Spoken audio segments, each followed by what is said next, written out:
नमस्कार सगळ्यांना.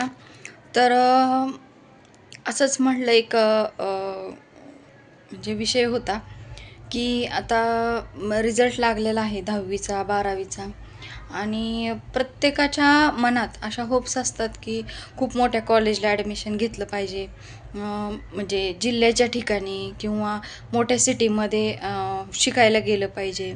म्हणजे तसं म्हटलं तर मग शिकायला गेलं म्हणजे समजा पुण्याला वगैरे ॲडमिशन घ्यायचं म्हटलं तर शाळेची फी किंवा कॉलेजची फी त्याचा वेगळाच खर्च आणि प्लस तिथं राहण्याचं खर्च वेगळा, प्लस तिथं जे तुमचं रोज तुमचा खर्च होणार आहे म्हणजे तुमची मेस, खाणं पिणं जे काय आहे तुमचं डेली त्याचा वेगळा खर्च.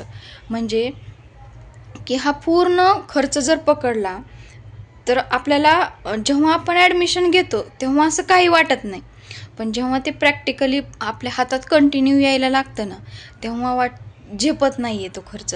असं काही नाही की मोठ्या सिटीच्या ठिकाणी कॉलेजला ॲडमिशन घ्यायचं म्हणजे तिथलं शिक्षण इथलं शिक्षण म्हणजे एवढा फरक होत नाही. जे बघा आता समजा 2 मित्र आहेत बरोबर, तर दोन्ही मित्राला समजा एकाला 80% पडले असते आणि एकाला 70% पडले असते, ठीक आहे. मग समजा 80% ज्या मुलाला पडते असं काय वाटतं की आपण पुण्याला किंवा औरंगाबादला या कॉलेजला ॲडमिशन घेऊ तिथं छान आहे. आणि 70%वाला असेल तर तो समजा त्याची परिस्थिती नसेल, खूपच म्हणजे कमी असेल किंवा त्यांनी म्हटले की नाही बाबा आपण गावाजवळ घेऊ किंवा गावात घेऊ, कॉलेज असेल तर गावात पण घेऊ शकतो, बरोबर आहे ना. मग दोन्ही तर कॉलेज सेमच असणार आहे, अभ्यास तर सेमच असेल तुम्हाला. जे तुम्ही 11वीला घेणार असताना ॲडमिशन, तर 11वी सायन्सला घेतलं समजा तुम्ही ॲडमिशन, तर सायन्सला त्याला जेवढे सब्जेक्ट असतील तेवढेच सब्जेक्ट ह्याला असतील, बरोबर. त्याला जेवढे प्रॅक्टिकल्स असतील तेवढेच याला प्रॅक्टिकल्स असतील. मग फरक काय? सेल्फ स्टडी तर करावाच लागतो. कुठल्याही कॉलेजला गेलं ना तुम्ही तर सेल्फ स्टडी पूर्ण हा सिलेबस म्हणजे होत नाही तेवढा कवर, हा सेल्फ स्टडी करावं लागते आणि स्वतःचं पण आपल्याला स्किल वापरावं लागतं आणि त्याच्यावर मार्क्स घ्यावे लागतात. समजा असं काही नाही की म्हणजे खूप जणांची एक म्हणजे माझ्या मते आहे की जास्त मार्क पडावे, आणखीन जास्त मार्क पडावे, असं काही नाही. मार्काजवळ काहीच नाही. मार्क जे पडतात तुम्हाला त्याचा फक्त फायदा कुठं होतो, जेव्हा तुम्ही खूप मोठ्या कॉलेजला ॲडमिशन घेणार आहेत तेव्हा तुम्हाला नंबर लागण्यासाठी तिथं तुमच्या मार्क्सचा फायदा होतो. बट तुमचे जे स्किल पण तेवढंच महत्त्वाचं आहे.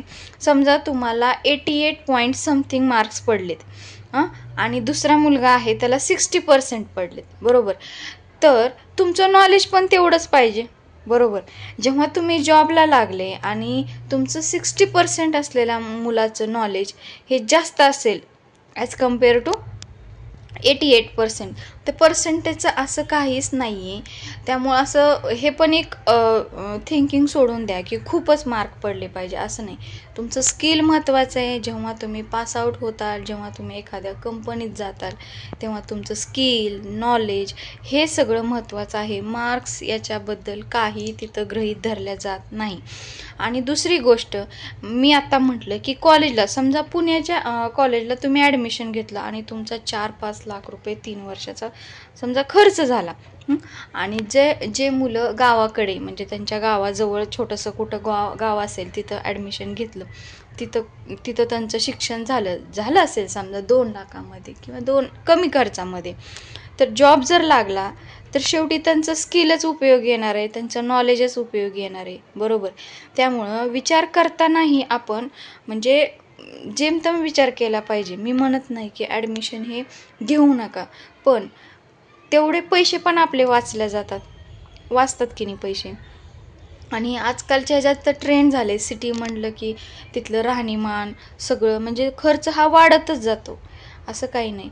जो छोट्या सिटीमधून शिकून आलेला मुलगा तोही 2-3 वर्षात मोठ्या पोस्टवर जातो आणि परमनंट होतो. सेम जो खूप मोठ्या सिटीत शिकतो, खूप मोठ्या कॉलेजला शिकतो, जे नावाजलेलं वगैरे असतं त्याही कॉलेजला शिकलं तर त्यालाही तेवढाच पगार भेटणार आहे किंवा तेवढीच पोस्ट तो पण 2-3 वर्षामध्ये अचीव करणार आहे. त्यामुळं जास्त म्हणजे महागाईच्या ह्याच्यात जायचं नाही. तर मग म्हणजे फक्त सांगण्याचं तात्पर्य काय, शिक्षण हे तेच असतं. बाकी खर्च, तिथल्या फॅसिलिटी हे फक्त ॲड होतं आणि त्यामुळे शिक्षणाची कॉस्ट वाढते आणि आईवडिलांना मग त्रास होतो. फक्त हा सांगण्याचा तात्पर्य आहे. आणि असं काही नाही. आता बघा, जे 10वीमध्ये गव्हर्मेंटच्या शाळेला मुलं शिकतातच. म्हणजे असं नाही की ते शाळा बंद आहे. तिथंही मुलांना मार्क्स पडलेत. जे इंग्लिश मिडियमला होते त्यांनाही मार्क्स पडलेतच ना. मग शाळेमध्ये फरक आहे का? नाही. विषय पण तेच आहेत, अभ्यास पण तोच आहे, बरोबर. फक्त आपल्या स्टडीवर डिपेंड आहे. त्यामुळं मेहनत करा, असं काही नाही. तुमचं स्किल, तुमचं नॉलेज, तुमचं टेक्निक वापरा आणि विचार करून ॲडमिशन घ्या, पुढे जा, जास्त खर्चात पडू नका, हे सांगायचं होतं मला. आणि हे म्हणजे पॉझिटिव्ह घ्या तुम्ही, असं काही नाही निगेटिव्ह. आणि व्हिडिओ आवडला असेल तर लाईक करा आणि शेअर करा. म्हणजे असं नाही की समजू नका की एक रिअल फॅक्ट किंवा रिअल तुम्हाला जे आहे ते सांगितलेलं आहे. तर व्हिडिओ आवडला असेल तर लाईक करा, शेअर करा आणि सबस्क्राईब करा. चला तर नेक्स्ट व्हिडिओमध्ये भेटूया. तोपर्यंत बाय बाय.